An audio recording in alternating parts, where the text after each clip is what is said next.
الحمد للہ رب العالمین والصلاة والسلام علی نبینا محمد وعلی آلہ واصحابہ اجمعین، اما بعد۔ کتاب الصلاۃ، باب المواقیت۔ عن عبد اللہ بن عمرو رضی اللہ عنہما ان نبی اللہ صلی اللہ علیہ وسلم قال: وقت الظہر اذا زالت الشمس وكان ظل الرجل كطوله ما لم يحضر العصر، ووقت العصر ما لم تصفر الشمس، ووقت صلاة المغرب ما لم يغب الشفق، ووقت صلاة العشاء إلى نصف الليل الأوسط، ووقت صلاة الصبح من طلوع الفجر ما لم تطلع الشمس۔ رواه مسلم۔ وله من حديث بريدة في العصر والشمس بيضاء نقية، ومن حديث أبي موسى والشمس مرتفعة۔ یہ کتاب الصلاۃ ہے اور پہلا باب ہے باب المواقیت۔ میقات کی جمع ہے، میقات وقت سے ہے، نمازوں کے اوقات کا بیان۔ صلاۃ آپ جانتے ہیں اقوال اور افعال کے ایک مجموعے کو کہتے ہیں جو تکبیر تحریمہ سے شروع ہو کر تسلیم پر ختم ہوتا ہے۔ نماز میں اقوال ہے، یعنی کچھ چیزیں ہیں جو پڑھی جاتی ہیں، کچھ افعال ہیں جو کیے جاتے ہیں، قیام کیا جاتا ہے، رکوع کیا جاتا ہے، سجدہ کیا جاتا ہے، قعود کیا جاتا ہے، تحیات میں بیٹھا جاتا ہے۔ تو اقوال جو منہ سے نکلتے ہیں اور افعال جو آدمی ہاتھ پاؤں سے کرتا ہے، تو اقوال اور افعال کے مجموعے کا نام ہے، جو شروع ہوتا ہے کہاں سے؟ تکبیر تحریمہ سے شروع ہو کر تسلیم پر، السلام علیکم ورحمۃ اللہ، السلام علیکم اللہ پر ختم ہوتا ہے۔ اور یہ عبادت بدنی ہے، اس کا تعلق بدن سے، مال سے نہیں، بدنی عبادت ہے۔ اسلام کے 5 ارکان ہے۔ اسلام کو اگر عمارت سے تشبیہ دیجئے تو 5 ستونوں پر اگر اسلام کھڑا ہے تو شہادتین کے بعد اشہد ان لا الہ الا اللہ و اشہد ان محمد عبدہ و رسولہ، کہ میں گواہی دیتا ہوں کہ اللہ کے سوا کوئی عبادت کے لائق نہیں، اور میں گواہی دیتا ہوں کہ محمد صلی اللہ علیہ وسلم اللہ کے بندہ اور رسول ہے، یہ کہہ کر کے جب آدمی کوئی مسلمان ہوتا ہے تو اس پر سب سے پہلی جو ذمہ داری ہوتی ہے اور اس کے بعد جو سب سے اہم رکن ہے اور افضل رکن ہے، اسلام کا سب سے اہم پلر ہے، وہ ہے نماز۔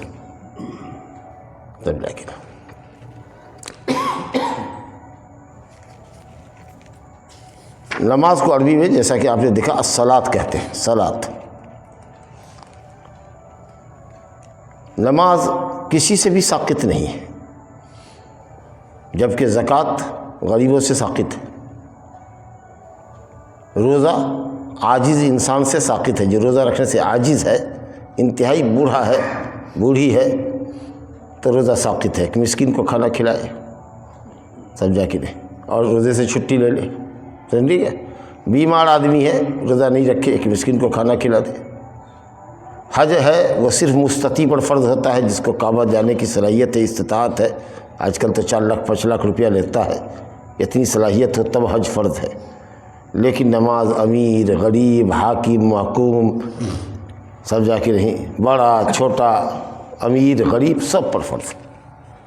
اور جب تک انسان کی عقل باقی ہے، عقل میں فطور اور پاگل پنی نہیں آئی ہے، اس وقت تک کسی بھی حال میں نماز اس سے چھٹی نہیں ہے، چاہے وہ بستر پر کیوں نہ ہو، بیماری کے بستر پر کیوں نہ ہو۔ وضو کرایا جا سکتا ہے تو وضو کر کے نماز پڑھے، نہیں تو تیمم سے پڑھے۔ قبلہ رخ ہو سکتا ہے تو ٹھیک ہے، ورنہ جس رخ پر کھاٹ اس کی ہے اسی رخ پہ نماز پڑھے گا۔ رکوع سجدہ ٹھیک سے نہیں کر سکتا، اشارے سے پڑھے گا، لیکن اس کو پڑھنا ہے جب تک ہوش حواس باقی۔ سمجھ لیں گے؟ تو یہ اتنی اہمیت کی چیز ہے، یہ سمجھا کہ نہیں۔ جو کوئی اس کا انکار کر دے اسلام میں کہ نماز کا ہم انکار کرتے ہیں، وہ اسلام سے خارج ہے، کافر ہے۔ لیکن جو آدمی کہے کہ نہیں نماز تو اسلام میں فرض ہے، لیکن سستی اور کاہلی کی وجہ سے نہ پڑھے، جیسا کہ بہت سے لوگوں کی عادت ہے، کبھی پڑھتے ہیں کبھی چھوڑتے ہیں۔ 2 مہینہ پڑھ لیا لگاتار، فجر میں بھی آئے، اس مسجد کی کہانی ہے، اب 2 مہینہ سے غائب، شاید پورے جاڑے بھر کے لیے چھٹی لے لیا ہے، سمجھا کہ نہیں۔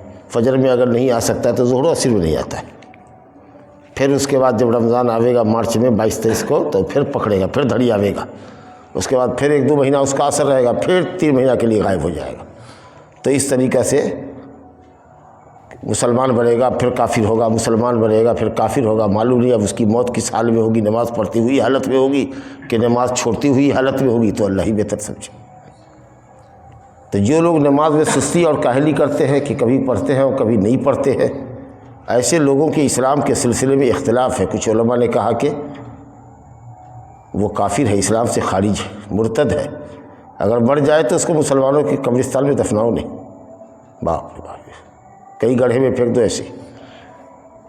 اور کچھ علماء نے کہا نہیں، چھوٹا کافر ہے، بڑا کافر نہیں ہے، اسلام سے خارج نہیں ہے، لیکن بہت بڑا گنہگار ہے۔ لیکن صحیح قول یہ ہے کہ کافر ہے۔ عبداللہ بن شقیق العقیلی بڑے تابعی ہیں، تابعی کہتے ہیں صحابی کے شاگرد کو، اور صحابی کہتے ہیں رسول کے ساتھی کو۔ تو وہ کہتے ہیں کہ ہم نے نبی صلی اللہ علیہ وسلم کے اصحاب کرام کو اس بات پر متفق پایا ہے کہ دین میں کسی چیز کا چھوڑنا کفر نہیں ہے سوائے نماز کے، اگر اس کو چھوڑ دیتا ہے تو وہ کافر ہو جاتا ہے۔ صحابہ کرام کو ہم نے اس بات پر متفق پایا ہے کہ نماز کا ترک کفر ہے۔ اور اسی طریقے سے مسلم شریف میں روایت ہے حضرت جابر رضی اللہ عنہ سے کہ بین الرجل و بین الکفر والشرک ترک الصلاۃ، مرد کے درمیان اور کفر و شرک کے درمیان نماز کا چھوڑ دینا۔ نماز پڑھ رہے ہیں تو مسلمان ہے، چھوڑ دیا تو کافر ہو گئے۔ اسی طریقے سے اور بھی جگہ روایت ہے حضرت بریدہ بن الحصیب سے، من ترک الصلاۃ متعمدا فقد کفر، جس نے جان بوجھ کے نماز چھوڑ دی، جان بوجھ کے اس نے کفر کیا۔ چلیے اللہ تعالیٰ ہدایت دے ہم سب کو کہ نماز پر کاربند رہے، اور اپنے گھر کی عورتوں کو بھی نماز پڑھواوے، اپنے جو بیٹے ہیں، ماتحت ہے، بہو ہے، ان لوگوں کو بھی نماز پڑھوائے، اور سختی کریں نماز چھوڑنے پر ان کے ساتھ، جو بھی کر سکتے ہیں۔ نماز کو نماز کیوں کہتے ہیں؟ صلات، صلہ سے ہے، صلہ کہتے ہیں رشتے کو۔ نماز بندے کے رشتے کو اللہ سے مضبوط کرتی ہے، اور انسان ایک طرح سے اللہ تعالیٰ سے مناجات کرتا ہے، گفتگو کرتا ہے۔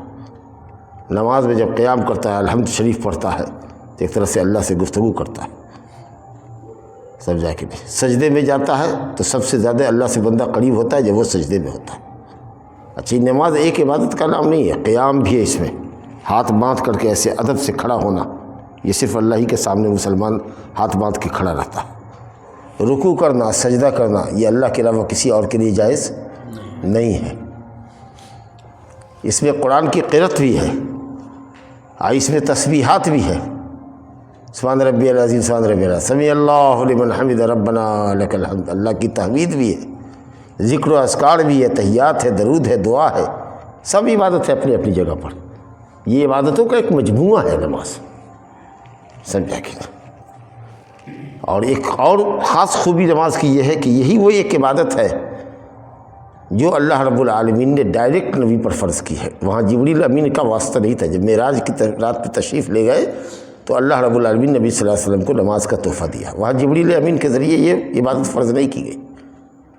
باقی ساری عبادت جبریل امین کے ذریعے مدینے میں فرض ہوئی، لیکن صرف یہی ایک عبادت ہے جو اللہ نے ساتوں آسمان کے اوپر ڈائریکٹ نبی کو فرض کیا۔ وہ 50 وقت کی نماز فرض کی تھی، اور پھر اللہ تعالیٰ نے اس میں تخفیف کر کے 5 وقت کی نماز رکھی، کہا کہ پڑھو گے 5 وقت اور ثواب لکھیں گے 50 وقت کا۔ کتنا بڑا اللہ کا فضل ہے۔ مگر افسوس کہ لوگ اتنی اہم عبادت سے، جس میں کوئی ٹکا پیسہ نہیں لگتا ہے، تھوڑا سا وقت لگتا ہے 10 منٹ کا، لیکن اس کو بھی لوگ انجام نہیں دیتے ہیں، بلکہ سب سے زیادہ معاشرے میں غفلت نماز سے ہی برتی جاتی ہے۔ اب نماز کے لیے شرط ہے، اس میں ایک بڑی شرط یہ تھی طہارت۔ طہارت کا باب ہم پچھلے 2-2.5 مہینے سے پڑھتے ہوئے آ رہے ہیں۔ اس کے اندر پانی سے لے کر کے آداب استنجا تک، اور وضو سے لے کر کے تیمم تک، اور موزے پر مسح کرنے سے لے کر کے حیض و نفاس کے مسائل تک کا ہم نے بیان پڑھا۔ طہارت کے مختلف چیپٹر کو ہم لوگوں نے پڑھا۔ اب دوسری ایک شرط نماز کے لیے ہے وقت کا داخل ہونا۔ ہر نماز کا شریعت نے وقت مقرر کیا ہے۔ قرآن میں اللہ نے فرمایا ہے کہ ہم نے نماز کو ان الصلاۃ کانت علی المؤمنین کتابا موقوتا، بے شک نماز مومنوں پر وقت مقررہ کے ساتھ فرض کی گئی۔ ہر نماز کا وقت مقرر ہے، وقت سے پہلے اگر نماز پڑھیے گا تو نماز صحیح نہیں ہوگی۔ اب جیسے کہ سورج ڈھل جائے تو ظہر کا وقت ہو جاتا ہے، اگر کوئی سورج ڈھلنے سے پہلے 1 منٹ پہلے نماز شروع کر دے، ایک ہی رکعت، بلکہ علماء نے کہا کہ اللہ اکبر تکبیر تحریمہ جو کہتا ہے، یہ اگر سورج ڈھلنے سے پہلے کہہ دیا اور اس کے بعد سورج ڈھلا تو اس کی نماز باطل ہو جائے گی، پھر سے اس کو دوڑانا پڑے گا۔ وقت سے پہلے نہیں کر سکتے آپ، اور اسی طریقے سے وقت کے بعد بھی نہیں کر سکتے بلا عذر۔ مغرب کا وقت ختم ہو گیا ہے، بیٹھے رہے، گپاسٹنگ کرتے رہے، ہوٹل میں چائے پیتے رہے، مغرب کا وقت گزر گیا، اچھا عشاء پڑھ لے بھائی، اوکے، ساتھ ساتھ مغرب بھی پڑھ کے چلے جائے گی، واللہ نماز قبول نہیں ہوگی۔ اگر عذر رہتا کہ آپ سوئے، مغرب سے پہلے کسی نے نہیں جگایا، اکیلے تنہا تھے، اتنی گہری نیند میں تھے کہ کسی نے نہیں جگایا، اٹھے عشاء کے وقت میں، یا کام کی اتنی کثرت تھی کہ بھول گئے آپ نماز کو، کسی نے یاد نہیں دلایا، نہ یاد آیا، تب ایسی صورت میں آپ جب جگے نیند سے یا جب یاد آوے نماز پڑھ لیجیے۔ لیکن بغیر کسی عذر کے نماز کے مقررہ وقت کو آپ نے ٹال دیا اور وقت نکل گیا تو اسلام میں قضا نہیں، پہلے قضا تھی، لیکن جب خندق کے سال میں 4 ہجری میں لڑائی ہوئی تو آیت اتر گئی کہ خوف کے بھی حالات ہوں، جنگی حالات بھی ہوں، اور مسلمانوں کی آبادی کو دشمن کفار اگر گھیر بھی لیں تو مسلمان کو وقت وقت پہ نماز پڑھنی ہے۔ 2 جماعت کر دی جائے گی، ایک جماعت دشمن کا مقابلے میں ڈٹی رہے گی اور ایک کو نماز پڑھائے گا امام، لیکن اب ٹال نہیں سکتے آپ، سمجھا؟ تو چاہے سفر ہو، ٹرین میں چل رہے ہیں، لیکن نماز آپ کو ٹائم پہ پڑھ لینی ہے، یا 2 نمازوں کو مسافر اکٹھے جمع کرے گا، وہ مسئلہ سب اپنی جگہ پر آئے گا۔ اصل میں ابھی تھیوری موٹی موٹی یہ سمجھنی ہے کہ نماز کو جس طریقے سے وقت سے پہلے پڑھیں گے تو نماز نہیں ہوگی، اور اگر پڑھ لیا تو دہرانا پڑے گا۔ اسی طریقے سے اگر بغیر شرعی عذر کے اگر آپ نے نماز کو چھوڑ دیا، گفتگو کرتے رہ گئے، جاگتے رہے، بات کرتے رہے لوگوں سے، مہمانوں سے، اس سے، اور یہاں تک کہ وقت نکل گیا اور تب آپ اگر اس کو پڑھیں گے تو وہ نماز قبول نہیں ہوگی، یا آپ نے کفر کا کام کیا، اس کی سچی توبہ آپ کیجیے، یہی اس کا کفارہ ہے۔ دوبارہ پڑھنے کی اس کی ضرورت نہیں ہے، بس معافی اللہ سے مانگی، پڑھیے گا بھی تو وہ ادا نہیں ہوگی ابھی، اور آپ سے گناہ ساقط نہیں ہوگا۔ تو یہ سوچا کہ عصر مغرب میں لے جائیں گے، مغرب عشاء میں لے جائیں گے، گاڑی چلا رہے ہیں تو دکان سے آ رہے ہیں تو فلاں آ رہے ہیں، نہیں، بالکل نہیں، سمجھا کہ نہیں؟ مغرب سے پہلے چلے تھے تو مغرب عشاء کے وقت میں گھر آ کے پڑھیے گا، یا مغرب کے بعد اگر چل رہا ہے، اب معلوم نہیں کہ رات بھر چلتے رہیں گے تو مغرب کے بعد مغرب عشاء پڑھ کے نکلیے۔ آپ سمجھ رہے ہیں نا، آسانی ہر جگہ ہے، ہم لوگ کو کہاں کبھی نہیں چھوٹتا ہے، زندگی میں کبھی نہیں چھوٹتا، کب سفر کرنا ہے، کب کیا کرنا ہے، چلے، یا گاڑی اپنے اختیار کی ہے تو روک دیا، کوئی مسجد آئی تو وہ نماز پڑھ کے آگے بڑھے، تو وہ آپ کو ایسا کرنا پڑے گا۔ اگر بغیر عذر کے نماز کو ٹال دیجیے گا اور وقت نکل جائے گا تو آپ قضا نہیں کر سکتے، قضا کیجیے گا بھی تو وہ مقبول نہیں ہوگی، اس کے لیے آپ کو سچی توبہ کرنی پڑے گی، اور یہی اس کا کفارہ ہے کہ آئندہ اللہ ہم ایسا نہیں کریں گے، وقت پہ نماز پڑھیں گے۔ یہ ہے اہمیت وقت کی، سمجھا کہ نہیں؟ اچھا، اسی کے ساتھ ساتھ نماز اول وقت پہ پڑھ لینی چاہیے، سمجھا کہ نہیں؟ جیسے ہی وقت ہو، اذان ہوتی ہے تو اچھا چلیں گے، بعد میں پڑھ لیں گے، جماعت ختم ہو جائے گی، ہوتا کیا ہے کہ مشغولیت میں وہ وقت نکل جاتا ہے، تو جیسے ہی وقت ہو اول وقت پہ اذان دیجیے، سمجھا کہ نہیں؟ اور ہمارے یہاں 10 منٹ 15 منٹ کا وقفہ بھی دیا جاتا ہے کہ استنجا کر لے آدمی، وضو کر لے، اور اگر سنت قبلیہ ہے جیسے ظہر سے پہلے 4 رکعت ہے، 2 رکعت 2 سلام سے پڑھتے ہیں، یا کم سے کم 2 رکعت ہے، اور اسی طریقے سے فجر سے پہلے 2 رکعت ہے، باقی تو مغرب کے بعد 2 رکعت ہے، اور عشاء کے بعد 2 رکعت ہے، ظہر کے بعد 2 رکعت، نہ سمجھا؟ پہلے جو سنت موقدہ ہے وہ 4 رکعت یا 2 رکعت ظہر سے پہلے، آپ فجر سے پہلے 2 رکعت، بس اتنا سی سنت ہے، اس کو پڑھنے کے بعد نماز پڑھ لیجیے، جلدی کیجیے۔ نبی صلی اللہ علیہ وسلم سے پوچھا صحابہ اکرام نے، حضرت عبداللہ بن مسعود رضی اللہ عنہ نے پوچھا، یا رسول اللہ افضل عمل بتائیے، تو آپ نے کہا کہ افضل عمل یہ ہے کہ الصلاۃ علی وقتہا، نماز کو جیسے ہی وقت ہو جائے پڑھ لو۔ پھر پوچھا کہ یا رسول اللہ اس کے بعد کون افضل ہے، تو کہا کہ ماں باپ کی اطاعت کرنا۔ کہا اس کے بعد کون افضل ہے، تو کہا کہ اللہ کے راستے میں جہاد کرنا۔ سمجھا؟ گویا افضل عملوں کی فہرست میں سب سے پہلے نبی صلی اللہ علیہ وسلم نے نماز کو بتایا کہ جیسے ہی وقت ہو جائے نماز پڑھ لو، اس میں دیر مت کرو، معلوم نہیں کیا رکاوٹ آ جائے۔ بہت سے علماء کہیں گے کہ وقت نماز پا لیا، اس کے بعد اگر تم نے نماز نہیں پڑھا، اتنا وقت پایا کہ نماز پڑھ سکتے تھے، نہیں پڑھا، موت آ گئی، تو اس نماز کی تمہاری اللہ کے یہاں پوچھو گی کہ تم تو نماز کا وقت پا کے آئے تھے۔ پڑھا کیوں نہیں؟ سمجھ لگے؟ اب کچھ علماء کہتے ہیں کہ نہیں، آخر وقت تک کا معاملہ کیا جائے گا۔ خیر، تو الصلاۃ علی وقتہا جو ہے یہ اچھی چیز ہے، آدمی کو چاہیے کہ پہلے نماز پڑھ لے۔ چلیے صاحب، اب جو اوقات ہیں جو ہم پڑھیں گے حدیث کو، اس میں آپ دیکھیے گا، ترجمہ کریں گے آپ کے سامنے، تمام نمازوں میں جلدی ہے۔ ظہر کی نماز جیسے ہی زوال ہو جائے اذان دو، سنت پڑھو، نماز پڑھو۔ عصر میں بھی جلدی ہے، مغرب میں بھی جلدی ہے، فجر میں بھی جلدی ہے، اول وقت پڑھو سوائے عشاء کی، کہ عشاء میں جتنی تاخیر کی جائے آدھی رات تک اتنا افضل ہے، لیکن اس کے لیے شرط یہی ہے کہ نمازیوں کے لیے مشکل نہ ہو۔ اگر دیر کر دینے سے نمازیوں پر مشکل ہوتا ہے، بوڑھے بچے نماز میں حاضر نہیں ہوتے ہیں، اونگتے ہیں، تو پھر جو وقت ہے اس پہ پڑھ لینا چاہیے۔ بہرحال نماز عشاء میں تاخیر مناسب ہے۔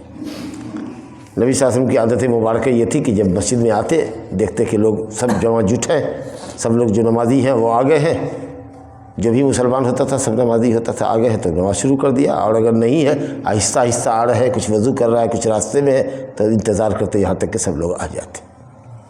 چلیے، اب جب یہ اتنی تمہیدی گفتگو آپ نے پڑھ لی تو اب اس حدیث کا ترجمہ کر دیتے ہیں جس میں نماز کے اوقات کو بتایا گیا ہے۔ اب وہ وقت سمجھیے کہ کیا ہے وقت۔ عبداللہ بن عمر رضی اللہ عنہما سے روایت ہے، یہ دونوں باپ بیٹے صحابی ہیں، عبداللہ بھی صحابی ہے، ان کے والد بھی عمر بن عاص یہ بھی صحابی ہے۔ کہتے ہیں کہ اللہ کے نبی صلی اللہ علیہ وسلم نے فرمایا کہ ظہر کا وقت ہے اذا زالت الشمس، جب سورج ڈھل جائے۔ سورج ڈھلنے کا مطلب سمجھتے ہیں؟ جب سورج نکلتا ہے تو دیکھتے ہوں گے، اگر کسی چیز کو گاڑ دیجیے، مسطح زمین پر کوئی لکڑی گاڑ دیجیے تو دیکھیے گا کہ اس کا سایہ پچھم بھاگے گا، اب بہت لمبا ہوگا، سمجھا کہ نہیں؟ بہت لمبا ہوگا، اور جیسے جیسے سورج اوپر چڑھے گا وہ سایہ سکڑتا جائے گا، سکڑتا جائے گا، سکڑتا جائے گا، یہاں تک کہ آپ کی لکڑی کے اوپر آ کے ٹھہر جائے گا، سمجھا؟ اور جیسے ہی بیچ آسمان سے تھوڑا سا وہ پچھم جائے گا سورج، جھٹ سے سایہ جو اس لکڑی پر اٹکا ہوا تھا یا رکا ہوا تھا وہ سایہ پورب کو گرے گا۔ جیسے ہی سایہ آپ کی اس لکڑی سے نیچے گرے زمین پر، سورج ڈھل گیا، زوال ہو گیا۔ زوال بنے ڈھلنا، سورج ڈھل گیا، زوال بنے ڈھلنا۔ لوگ کہے گا ابھی زوال کا وقت ہے، نہیں، زوال کا وقت نہیں ہے، زوال سے پہلے کا وقت ممنوع وقت ہے، ہمارے یہاں بولنے میں اصطلاح غلط ہے، وہ زوال کا وقت نہیں، زوال کا وقت ہوتا ہے ڈھل جانا، مطلب مکروہ وقت ختم ہو گیا۔ ہاں، جب زوال ہو گیا، سورج ڈھل گیا، زوال بنے ڈھلنا، کہتے نہیں کہ دنیا کو زوال ہے، ختم ہونا ہے۔ ہاں، تو جیسے ہی سورج پچھم کو گیا بیچ آسمان سے، بس اس چیز پر، کسی چیز کو جو آپ گاڑے ہوئے ہیں اس کا سایہ اس پر سے اتر کر کے پورب زمین کے اوپر جیسے ہی اترے گا زوال ہو گیا۔ اب جیسے جیسے وہ پچھم جاتا رہے گا، اب یہ سایہ پورب کو طرف لمبا ہوتا چلا جائے گا۔ جیسے صبح میں پچھم سایہ بھاگ رہا تھا لمبا، ویسے ہی جیسے ہی پچھم جاتا رہے گا لمبا ہوتا رہے گا۔ تو جیسے ہی سایہ ڈھلا تو ظہر کا وقت ہو گیا۔ کب تک؟ کہتے ہیں وَكَانَ ظِلُّ الرَّجُلِ كَطُولِهِ، اس وقت تک جب تک کہ آدمی کا سایہ اس کے برابر ہو جائے۔ یعنی جے فٹ کی لکڑی ہے جو آپ گاڑے ہوئے ہیں مثال کے طور پر، اس کو اگر آپ گرائیے، جب وہاں سایہ آپ کا، اس لکڑی کا سایہ وہاں تک پہنچ گیا، سمجھا کہ نہیں، تو یہ ظہر کا وقت آپ کا اینڈ ہو گیا۔ ڈھلنے سے لے کر کسی بھی چیز کا ایک سایہ، آدمی آپ جتنے بڑے ہیں ناپ لیجیے جے فٹ کے، اتنا بڑا سایہ دیکھ لیجیے کہ زمین پر سایہ کہاں پڑ رہا ہے۔ ایک لڑکے ہو کہیے کہ ہم کھڑے ہوتے ہیں، جی دیکھو میرا سایہ کہاں جا رہا ہے، نشان لگاؤ، اور پیر کے پاس سے لے کے اس کو ناپ لیجیے، جے فٹ کے آپ کے ہیں، آپ کے فٹ کے سائز کا ہے، اگر ایک سایہ ہو گیا ایک مثل تو ظہر کا وقت ختم ہو گیا۔ اب وہاں سے اثر شروع ہو گیا، سمجھ لیں گے؟ اور وہ اثر کا وقت کہاں تک رہے گا؟ اب یہ ایک مثل سایہ ہو گیا تو اثر کا وقت لگ گیا، گویا کہ ڈھلنے کے، سورج کے ڈھلنے کے بعد سے لے کر کے کسی چیز کے سایہ کے ایک مثل ہونے تک، برابر ہونے تک ظہر کا وقت۔ جیسے ایک مثل سایہ ہو گیا، اب یہاں سے اثر کا وقت شروع ہو گیا۔ کب تک؟ آپ نے فرمایا وَوَقْتُ الْعَصْرِ مَا لَمْ تَصْفَرَّ الشَّمْسُ، اس وقت تک جب تک کہ سورج میں زردی نہ آوے، پیلا پن نہ آوے۔ جیسے ہی سورج کی روشنی میں پیلا پن آ گیا، سمجھیے کہ وقت آپ کا ختم ہو گیا اثر کا۔ اب یہ موقع اور موسم میں الگ الگ ہوتا ہے. اب جاڑے میں جلدی پیلا ہو جاتا ہے، اس لیے آپ دیکھتے ہیں کہ 2:45 میں ہو رہا ہے، بلکہ 2:40 پر 2:35 تک میں وقت آ جاتا ہے. آپ سمجھ رہے ہیں نا. لیکن کہاں ہم لوگ 5 منٹ پہلے اذان دیں، اس لیے 2:45 چلتا رہتا ہے. حقیقت یہ کہ 2:45 سے بھی پہلے ہو جاتا ہے. لیکن آپ دیکھیے گا گرمی میں 3:30 بجے اذان ہوتی ہے، 3:45 بجے جماعت ہوتی ہے، 4:45 بجے اذان ہوتی ہے، 4 بجے جماعت ہوتی ہے. اور گرمی میں دیکھیے گا 5 بجے 5:30 بجے تک بھی سورج ایک دم چمکتا رہے گا، تیزی رہے گی، وائٹنس اس کی روشنی سفید رہے گی. اور ابھی دیکھیے گا کہ یہاں جو ہے سو جلدی یہ زرد ہو جاتا ہے. ہاں، تو جیسے ہی یہ یاد رکھیے کرائٹیریا یہی ہے کہ جیسے ہی سورج کی روشنی پیلی ہو جائے، پیلا پن آ جائے، جو روشنی جو سورج روشن تھا سفید تھا اور اس کی روشنی جو وائٹ پڑ رہی تھی سفید، اب وہ یلو کلر میں بدل گیا، تو سمجھ لیجئے کہ نماز کا وقت آپ کے عصر کا جو پسندیدہ وقت تھا وہ ختم ہو گیا. حالانکہ عصر کا وقت سورج ڈوبنے تک ہے، لیکن یہ معذور کے لیے. مثلا کوئی ظہر کے بعد کھانا کھا کر کے سویا ہے، عصر کی اذان نہیں سنا، کسی نے اس کو نہیں جگایا، سمجھا کہ نہیں، ایک دم بے خبر سویا رہا. یا کام کی مشغولیت میں افسوس ہے کہ صاحب نماز پڑھ کے آیا، کام کی مشغولیت اتنی بڑی رہی، مشغول رہا کام میں، کام کرنے کے اندر یا کاغذ پتر لکھنے پڑھنے کے اندر ایسا گل مل گیا کہ اذان ہوئی کب ہوئی نہیں ہوئی، کب لوگ نماز پڑھ کے آئے نہیں. یکایک جب نظر پڑی اس کی کہانی، اب دیکھ رہا ہے 4:30 ہو رہا ہے. لا حول ولا قوت الا باللہ. کہاں 2:45 بجے نماز پڑھنی تھی، 2:40 پہ پڑھنی تھی، 4:30 ہو رہا ہے. ایک دم سورج پیلا سے پیلا ہو گیا. 4 بجے سے پہلے ہی پیلا ہو جاتا ہے، سمجھ رہے گا. تو وہ معذور آدمی ہے، چونکہ بھولا ہوا انسان تھا، اس کو کسی نے یاد نہیں دلایا، یا سویا ہوا تھا کسی نے جگایا نہیں. یا مان لو کہ کوئی عورت ہے جو حائضہ تھی، حیض سے پاک ابھی ہوئی ہے، اور جب تک نہا کر کے تیار ہو کر کے مصلی پر آئی سورج زرد ہو گیا، سمجھا کہ نہیں. یا لڑکا بالغ ہو گیا جس پر نماز فرض ہوتی ہے، یا کوئی کافر آیا مسلمان بنا، سمجھا کہ نہیں. اب وہ مسلمان بن رہا ہے 4:30 بجے، سمجھا کہ نہیں. تو جھٹ سے اس کو کہیں گے جاؤ وضو کرو، ابھی نماز پڑھو، ابھی ہے تمہارے لیے وقت، نہیں سمجھا. تو یہ معذور لوگوں کے لیے ہے پیلا ہونے کے بعد. لیکن ایسے بیٹھے ہوئے ہیں ہم اور ٹائم پاس کر رہے ہیں، گفتگو کر رہے ہیں، سمجھا کہ نہیں، دھان پٹ رہے ہیں، کھیت جوت رہے ہیں، کچھ کر رہے ہیں، اور یہ سمجھ رہے ہیں کہ اچھا پڑھیں گے، یہاں تک کہ سورج میں زردی آ گئی تو آپ کا پسندیدہ وقت نکل گیا. اب جو آپ نماز پڑھیے گا وہ مکروہ ہوگا. لیکن اللہ سے ڈرتے ہوئے کم سے کم ابھیو پڑھ لو مکروہ ہو وقت میں. لیکن نہ، اب مغربی میں 1 دفعہ پڑھیں گے، اب مغربوں کو بھی چھوڑو، اب 1 دفعہ عشاء میں پڑھیں گے تو کتنوں مغرب اور عصر اور مغرب پڑھو گے، وہ نماز قبول نہیں ہوگی. وہ گناہ تمہارے سر پر رہا ہی اور کافر بنے ہی جب تک کہ توبہ نہ کرو اللہ تعالیٰ سے سچی توبہ. سمجھ گئے آپ؟ تو اب تک کیا آپ نے سمجھا کہ ظہر کا وقت کب شروع ہوتا ہے؟ زوال سے. جب کسی چیز کا سایہ پورب کی طرف ڈھل جائے. اور کب تک رہتا ہے؟ جب تک برابر ایک مثل ہونے تک. ایک مثل ہونے تک. اور ایک مثل پر عصر کا وقت شروع ہوتا ہے. اور یہ عصر کا وقت کب تک رہتا ہے باقی؟ جب تک کہ سورج میں زردی نہ آئے. چلیے الحمدللہ. آگے آپ فرما رہے ہیں کہ وہ وقت صلاۃ المغرب ما لم یغب الشفق. اور مغرب کا وقت ہے سورج ڈوبنے کے وقت سے لے کر کے جب تک کہ شفق نہ ڈوبے. ابھی شفق کیا ہے؟ سورج جو پچھم میں ڈوبتا ہے تو دیکھتے ہوں گے کہ اپنے پیچھے لالی چھوڑ دیتا ہے. نہیں سمجھا؟ تو سورج ڈوبنے کے بعد جو آسمان کے پچھمی کنارے پر لالی ہوتی ہے، اسی لالی کا نام ہے شفق. سمجھ لیں گے؟ تو جب وہ شفق ڈوب جائے تو اب مغرب کا وقت ختم، عشاء شروع ہو جاتا ہے. سمجھا کہ نہیں؟ یہ چیز آپ کو جاڑے میں تو کم نظر آئے گی، لیکن گرمی کے زمانے میں دیکھیے گا کہ لالی رہتی ہے دیر تک. اور ٹائم دیکھتے رہیے گا، ٹھیک 1.25 گھنٹہ ہوتے ہوتے 1.5 گھنٹہ ہوتے ہوتے وہ شفق ختم ہو جاتا ہے. تو اسی لیے علماء نے اندازہ کیا ہے ہر موسم میں تو وہ 1.5 گھنٹے کا وقت کا اندازہ رہتا ہے. سمجھا؟ بعض لوگوں نے 1.25 گھنٹہ رکھا ہے. تو 1.25 گھنٹہ سے 1.5 گھنٹے تک میں مغرب کے بعد سے لے کر کے عشاء کا وقت آپ کا شروع ہو جاتا ہے، مغرب ختم. تو شفق ڈوبنے سے پہلے مغرب پڑھ لو. 1.25 گھنٹہ بہت ٹائم ہے، سمجھا کہ نہیں. اور فرمایا کہ عشاء کی نماز کا وقت ہے کب سے؟ جب مغرب کا وقت گیا، شفق ڈوب گیا تو مغرب گیا اور اس کے ساتھ عشاء لگ گیا. اور وہ کب تک رہے گا؟ الی نصف اللیل، آدھی رات تک. سمجھا کہ نہیں؟ یہ پسندیدہ وقت ہے.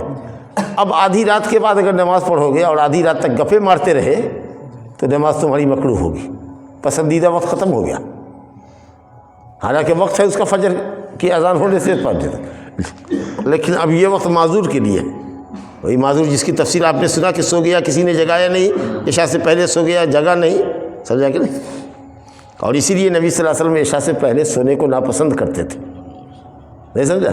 کیونکہ عشاء سے پہلے اگر سوئے گا تو گہری نیند اگر پڑ گئی تو ہو سکتا ہے کہ آدھی رات کے بعد جگے گا، یا اگر کچی نیند میں جگا دیا گیا تو بہت سستی اور کاہلی کے ساتھ عشاء کی نماز میں آئے گا، تو اسی لیے عشاء سے پہلے مت سو۔ ہاں الا یہ کہ ایک دم نیند سے مجبور ہو جاؤ، جگنے پر قدرتیں نہیں ہے تو کسی کو متعین کر دو بھیا کہ صاحب کو جگا دو، کسر بسر کر کے بھی پڑھ لیں گے لیکن پڑھ لیں گے۔ تو اس لیے عام طریقے سے عشاء کے سے پہلے مت سو، اور عشاء کے بعد لمبی دیر تک گفتگو بھی نہ کرو تاکہ تہجد پڑھنے میں دشواری ہو، یا بسا اوقات فجر کی نماز پڑھنے میں دشواری ہو، یا اگر دیر تک اگر جگے ہوئے ہے تو آؤ گے تو بھاری بن سے آؤ گے، پڑھ رہے ہیں نماز لیکن ہم گھا رہے ہیں نمازے کے اندر، تو اس لیے عشاء کے بعد گفتگو دیر تک نہیں کرنی ہے، تفصیل اپنی جگہ پر آئے گی۔ تو کہا گیا کہ عشاء کا وقت جو ہے وہ آدھی رات تک ہے۔ وقت صلاۃ الصبح من طلوع الفجر، اور صبح کی نماز کا وقت فجر صادق طلوع ہونے سے لے کر ما لم تطلع الشمس، جب تک کہ سورج طلوع نہیں ہوتا اس وقت تک، سمجھا کہ جب سورج طلوع ہونے لگے اس وقت تک رہے گا۔ تو گویا کہ اس میں کچھ پہلے وقت ختم نہیں ہو رہا ہے، ہاں اس میں پہلے وقت ختم نہیں ہو رہا ہے، سمجھا کہ جیسے اثر میں ہے نا کہ سورج میں زردی آ گئی تو اس کے بعد مکروہ ٹائم ہو گیا، تو یہاں فجر میں مکروہ ٹائم نہیں ہے، سمجھا کہ نہیں؟ فجر صادق صبح صادق طلوع ہوا، پاؤ پھٹا، ایسے نیچے دیکھیے گا، اوپر سے آئی نیچے سے آئی، اب بیچ میں ایک لکیر ہوگی، کھیت میں جا کے دیکھیے گا اندھیری رات میں تب آپ کو نظر آئے گا، مڑھیا کے باندھ پر بیٹھیے گا نا تب آپ دیکھیے گا کھلی جگہ میں کہ اوپر سے آئی نیچے سے آئی، ایک لکیر وائٹ لکیر رہے گی، یہی ہے پاؤ پھٹنا صبح صادق۔ اس وقت سے لے کے کب تک رہے گا؟ جب تک کہ سورج طلوع نہیں ہوتا ہے، جب طلوع ہونے لگے گا لالی جیسے دے گا وہ اس کی کرنیں نکلیں گی، بس وہ نماز کا وقت آپ کا ختم ہو گیا۔ یہ پانچوں وقت کی نماز کا وقت آپ نے دیکھ لیا۔ ظہر کا وقت سورج ڈھلنے سے لے کر ایک مثل سایہ ہونے تک، ایک مثل سایہ ہو کر کے عصر کی نماز کا وقت شروع ہوا سورج کے پیلا ہونے تک، اس کے بعد وقت ہے معذور کے لیے۔ مغرب کا وقت سورج ڈوبنے سے لے کر شفق کے ڈوبنے تک، اور شفق کے ڈوبنے سے لے کر آدھی رات تک عشاء کا پسندیدہ وقت، اور فجر کا وقت صبح صادق طلوع ہونے سے لے کر کے سورج کی ٹکیا نمودار ہونے تک۔ مسلم ہی شریف میں حضرت بریدہ سے حدیث ہے عصر کے وقت میں کہ نبی صلی اللہ علیہ وسلم عصر کی نماز اس وقت پڑھتے تھے جب کہ سورج روشن ہوتا، اجلا ہوتا، صاف ہوتا، چمکیلا ہوتا، یعنی اس میں پیلا پن نہیں آیا ہوتا۔ اسی کو دوسرے لفظ میں کہا جا رہا ہے کہ سورج بالکل وائٹ ہوتا، ایک دم روشنی صاف ہوتی، اس میں ابھی زردی کی آمیزش ملاوٹ نہیں ہوتی۔ اور ابو موسیٰ اشعری کی حدیث ہے مسلم ہی کے اندر، اس میں کہ والشمس مرتفعہ، جب نبی صلی اللہ علیہ وسلم عصر کی نماز پڑھتے تو سورج ابھی اوپر ہی ہوتا، اٹھا ہی ہوتا، ایک دم نیچے ڈوبنے کے لیے نہیں گیا ہوتا، ابھی سورج بلند ہوتا، سمجھا کہ نہیں؟ بلکہ جانے والا 3 میل 4 میل تک جاتا، مسجد نبوی سے نماز پڑھ کے کم سے کم 3 میل جاتا، 4.5 کلومیٹر، یہاں سے کھرما سے آگے ننوڑا، اور وہاں بھی جاتا تو سورج میں زردی نہیں آئی ہوتی تھی۔ اب بتائیے یہ تبھی سمبھو ہے، ممکن ہے جب آپ ایک مثل سایہ ہو کر کے ہی فوراً نماز پڑھیں، کہ ایک عصر کی نماز پڑھ کے مسجد نبوی سے جانے والا نماز پڑھ کے جاتا اوالی مدینہ کے، جو 3 میل سے شروع ہوتا ہے اور 8 میل تک جاتا ہے۔ تو چلیے ایک دم نیئرسٹ اوالی کو بھی اگر لیتے ہیں، گاچھی محلہ مان لیجئے کہ یہاں سے لے کر کے وہاں تک ہے 1 میل کا، پہلا گھر گاچھی محلے کا بھی اگر لے تو یہ 3 میل پر واقع ہوتا ہے، مثال کے طور پر 3 میل جانے کے بعد بھی سورج روشن ہی ہوتا، اس میں چمک ہوتی، گرمی ہوتی، اور اس کی روشنی میں کوئی پیلا پن نہیں ہوتا تھا۔ یہ ہے عصر کی نماز کے وقت کی تاکید اور اس کی اولیت۔ تو میں سمجھتا ہوں کہ آپ لوگوں نے 5 وقت نماز کا وقت سمجھ لیا ہوگا۔ چلیے ایک اور حدیث دیکھیے، پڑھتے ہیں۔ وعن ابی برزۃ الاسلمی رضی اللہ عنہ قال کان رسول اللہ صلی اللہ علیہ وسلم یصلی العصر ثم يرجع احدنا الى رحله في اقصى المدینہ والشمس حیہ، یا اللہ، وہی حدیث ہے، بخاری مسلم کی روایت ہے، اس کو بھی دیکھیے، نماز کے اوقات سے تعلق رکھتا ہے۔ ابو برزہ اسلمی رضی اللہ عنہ کہتے ہیں کہ رسول اللہ صلی اللہ علیہ وسلم عصر کی نماز پڑھتے تھے، اور ہم میں کا کوئی شخص نماز پڑھ کر کے اپنے گھر لوٹتا تھا، مدینہ کے آخری کنارے پر، اللہ اکبر، مدینہ کے آخری کنارے پر نکلتا تھا مسجد نبوی سے عصر کی نماز پڑھ کے، والشمس حیۃ، اور سورج زندہ ہوتا تھا۔ سورج زندہ ہوتا تھا مطلب اس کی تابناکی باقی رہتی تھی، چمک باقی رہتی تھی، اس میں جلانے کی صلاحیت رہتی تھی، اس کی کرنوں میں، اس کی روشنی میں ددھیا روشنی رہتی تھی، اس میں کوئی زردی نہیں آتی تھی۔ یہ مطلب ہے زندگی کا اس کے، بہت اچھی بات ہے۔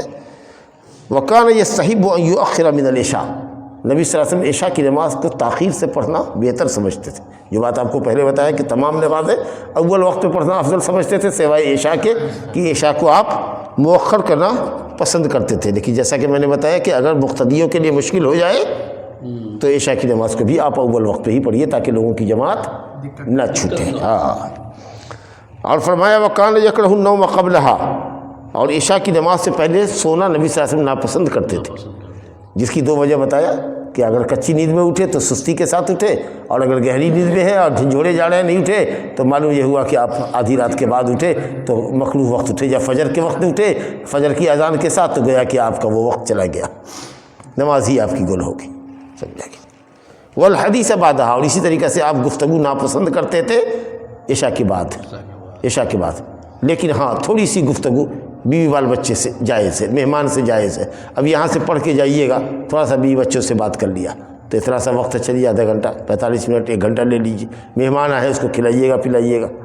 آج درس ہے تو 9 بجے نکلیے گا، اٹھیے گا مان لیجیے، چلیے 10 بجے بھی اگر سوئیے گا تو 5 بجے اذان ہے، 5:15 بجے جماعت ہے، 7 گھنٹہ ہے، بہت ہے وقت، سمجھا کہ نہیں؟ ہاں، لیکن اب 11 بجے 12 بجے تک اگر جگہ رہیے گا تو فجر پڑھنا مشکل ہو جائے گا۔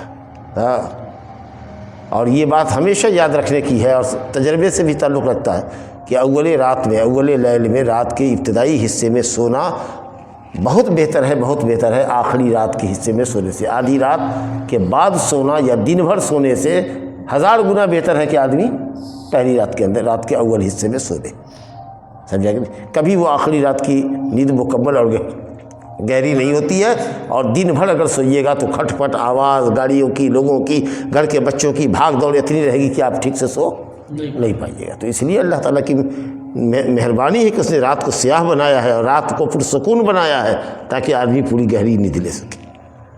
تو جتنا جلدی ہو آدمی بیوی بچوں سے فارغ ہو کر کے، مہمان سے فارغ ہو کر کے سو جائے۔ وَكَانَ يَنْفَطِلُ مِنْ صَلَاةِ الْغَدَاةِ، اور کہتے ہیں کہ فجر کی نماز اتنا جلدی پڑھتے تھے، پاؤں پھٹنے کے بعد پیشاب وغیرہ سے فارغ ہوئے اور اس کے بعد وضو کیا اور نماز پڑھا کہ 60 سے لے کر 100 آیت تک، کم سے کم 60 ہے، زیادہ سے زیادہ 100 آیت درمیان کی آیت، نہ خوب لمبی نہ خوب چھوٹی، 60 سے 100 آیت تک فجر کی نماز میں نبی صلی اللہ علیہ وسلم پڑھتے تھے، جبکہ اس سے پہلے دوری کا سنت بھی پڑھتے، اور اس کے بعد بھی سلام پھیرنے کے بعد آدمی اپنے بغل کے ساتھی کو ہی پہچان پاتا تھا کہ یہ فلانا ہے۔ یعنی مسجد میں اگر اندھیرا کر دیا جائے تو آدمی اپنے بغل والے کو ہی پہچان سکے، اتنا ہی، مطلب سڑک پر اگر جا رہا ہے کوئی تو یہ پتہ چلے کہ آدمی جا رہا ہے، لیکن کون جا رہا ہے اندھیرے میں یہ پتہ نہ چلے، لگے گا کہ آدمی جا رہا ہے، بس صرف یہ ہے کہ بغل والے آدمی کو ہی آپ پہچان سکتے ہیں، سڑک پر جانے والے کو نہیں پہچان سکتے ہیں۔ اتنا مطلب یہ ہے کہ اندھیرے میں آپ نماز شروع کرتے تھے کہ 60 سے لے کر 100 آیت تک پڑھنے کے بعد بھی باہر اندھیرا ہی رہتا تھا، سمجھا کہ نہیں؟ لیکن ہم لوگ بھی نہیں پڑھ پاتے ہیں۔ اب یہ ہے اذان ہوئی، اس کے آدھے گھنٹے کے بعد ہوگی، 12-15 منٹ کی نماز ہوگی، تو گویا کہ 45 منٹ تو گویا ایسے ہی نکل گیا۔ اگر 1.25 گھنٹہ یا 1.5 گھنٹہ میں پاؤں پھٹنے سے لے کر سورج نکلتا ہے تو آپ سمجھ سکتے ہیں کہ پورا آدھا وقت آپ نے نماز میں لگا دیا۔ ہاں، تو ایسا نہیں ہوتا تھا اب جا کے۔ بہرحال تو کہتے ہیں کہ فجر کی نماز کے بعد جب پلٹتے تو آدمی اپنے جلیس ساتھی، بغل کے ساتھی کو پہچان پاتا تھا، جبکہ نبی صلی اللہ علیہ وسلم 60 سے لے کر 100 آیت تک پڑھتے تھے۔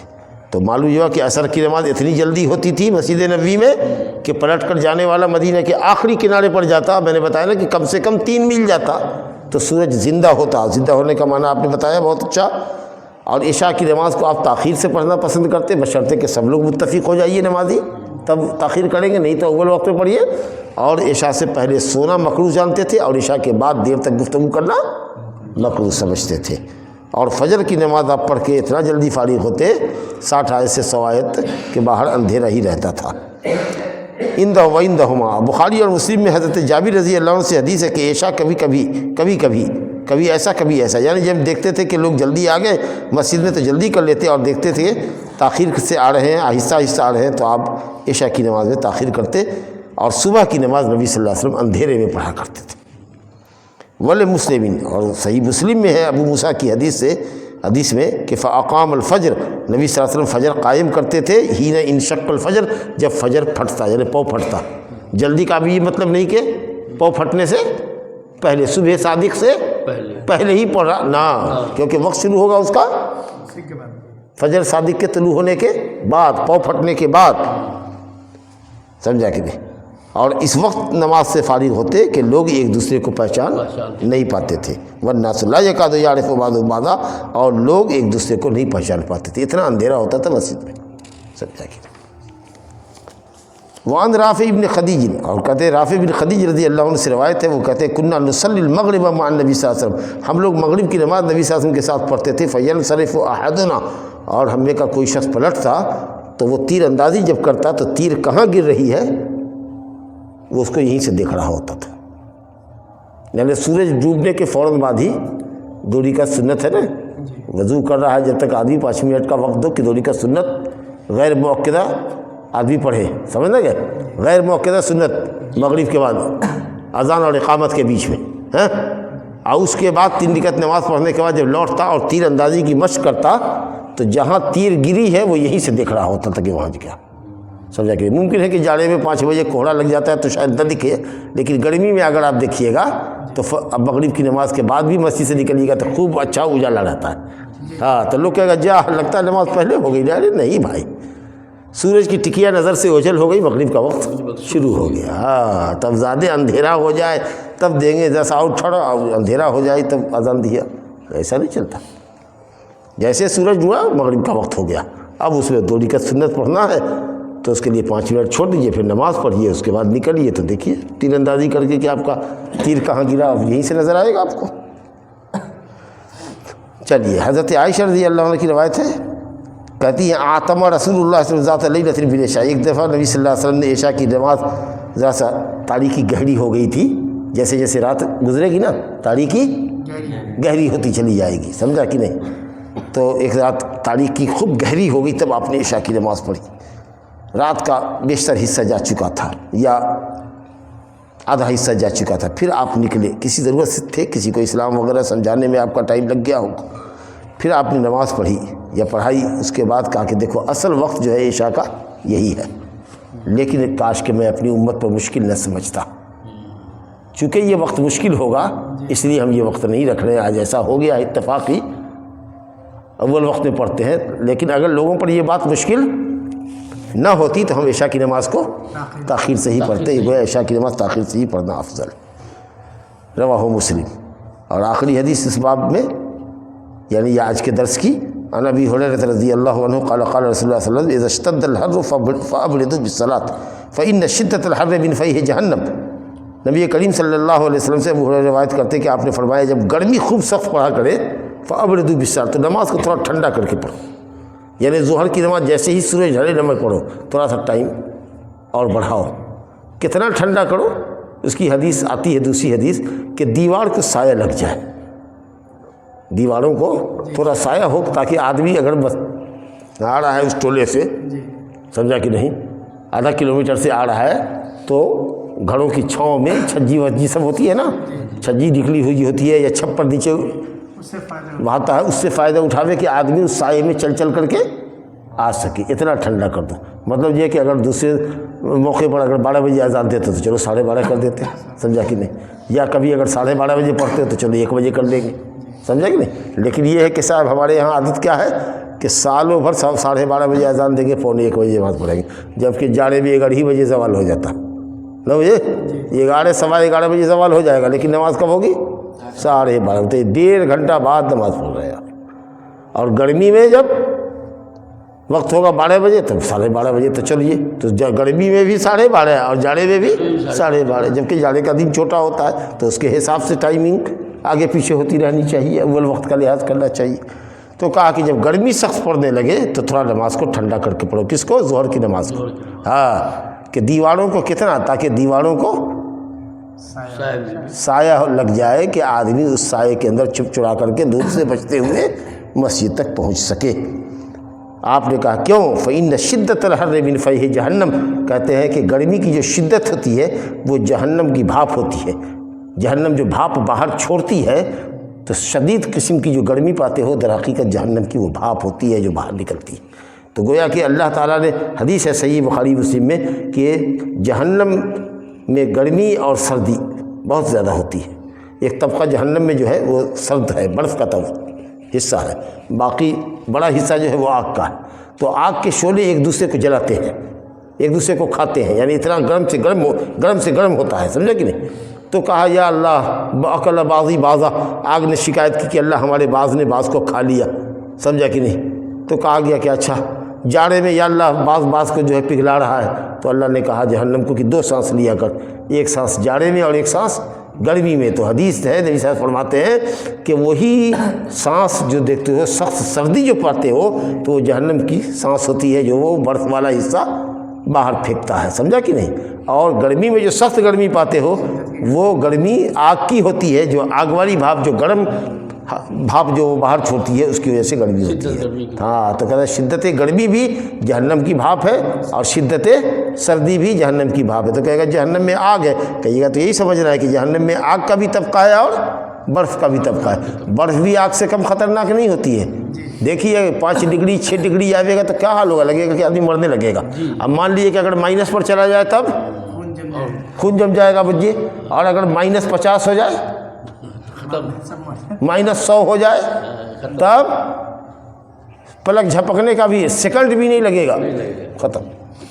شاید آگ میں جلنے میں کچھ ٹائم لگے گا، لیکن سردی اگر -50 پر آ جائے گا تو اتنا دیر بھی 1 سیکنڈ بھی نہیں ٹھہر پائے گا۔ ہاں، تو کم خطرناک نہیں ہوتی ہے سردی۔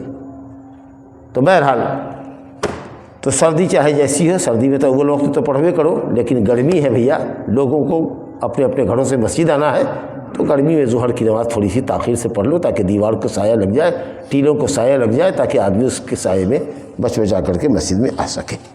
ھذا وباللہ التوفیق، صلی اللہ علیہ نبینا محمد وآلہ وصحبہ اجمعین۔ چلیے۔